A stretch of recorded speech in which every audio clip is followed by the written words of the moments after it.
Welcome to Unit 13 Indicator Trading.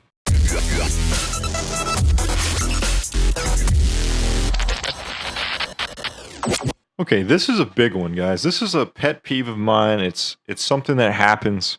I see it in all of the inexperienced traders, potentially, if that especially haven't had any place to really start or a point of reference to guide them in their trading. But when I started, it was pretty much like everybody else. I spent much of my time reading and learning about indicators and think about all the indicators that have been developed and the traders that rely on them. And it just makes me think of the blind leading the blind. And then that's not to say that indicators aren't useful. They can be useful. The problem that most traders have is that indicators are twofold. First, the trader doesn't typically understand the problem or the purpose, I should say, of the indicator or how to use them. And then the second problem is that they become distracted and only focus on the indicator. So the chart here is basically what it would look like. I just threw a bunch of indicators on there, no rhyme or reason, just to show you guys what a lot of traders, their charts look like. How do you even see what's happening with price? These indicators are taking so much space on your chart. How do you really know what's happening? How many momentum indicators do you really need? How many support and resistance indicators do you need? Why do you need to chase these shiny objects and you have no idea what they're for? Why are they on your chart? Indicators fail most traders because they don't understand how time frames work together. They don't understand that the RSI or the MACD indicator is telling them one thing on one time frame, but when they go to another, it's telling them a different thing. They don't understand that. So what do? The indicator failed them, so they add another one, and then another one, and then another one, until eventually their chart looks like what you have on my screen. Maybe they add a moving average, and then they know when it's time to buy. And then if they add the MACD, they can wait for the averages to cross one another, and then they know when to buy. So if you go to the chat rooms, you're going to see people asking questions about indicators and this and that, and you can just see how lost they are. You know, what about RSI? It's the same thing. A lot of the crypto traders have discovered RSI, and a lot of the Forex traders, they've discovered RSI, and they use it with harmonics. They use it with this. They say it's overbought. Oh, no, it's oversold. Just think about that for a second. Logically, how is it possible that something is oversold or overbought? Who decided? Who decided that it can't go lower or it can't go higher? No one. Is there a rule? Is it oversold because the indicator says it is? Yeah, right, man.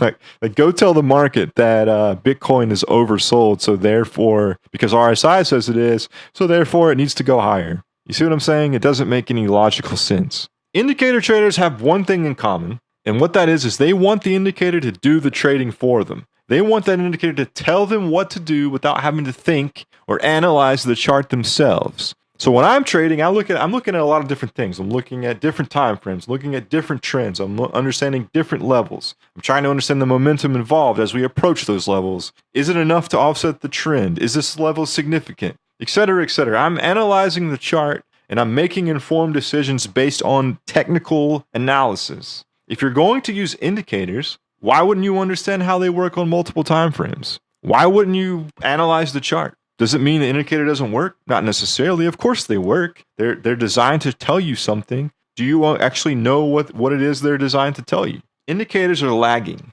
So price is always current, but the indicators populate after the fact in the majority of cases. The majority of indicators that you see are lagging indicators. Traders don't necessarily realize that. Some of them are non-price-based representations of the market, right? Well, if you think about it, it's a non-priced recommendation or representation of what the market is. So just they're telling you the same thing, but they're represented in different ways. So what I want you to take away from this is when most traders start out, they find indicators and they use them for a while and they test various systems and they fail and then they go try more indicators and then eventually they quit trading altogether, or maybe they find marginal success. But what you'll see is the traders that really start learning, they either do one or two things. They figure it out on their own, or they find a mentor, or they find a course like you found, and they start just getting the indicators off their charts and then revert back to naked charts that are clean and they're following price, or they have very few indicators on their charts and they've learned how to use those indicators that they do use. They use them correctly and they move forward.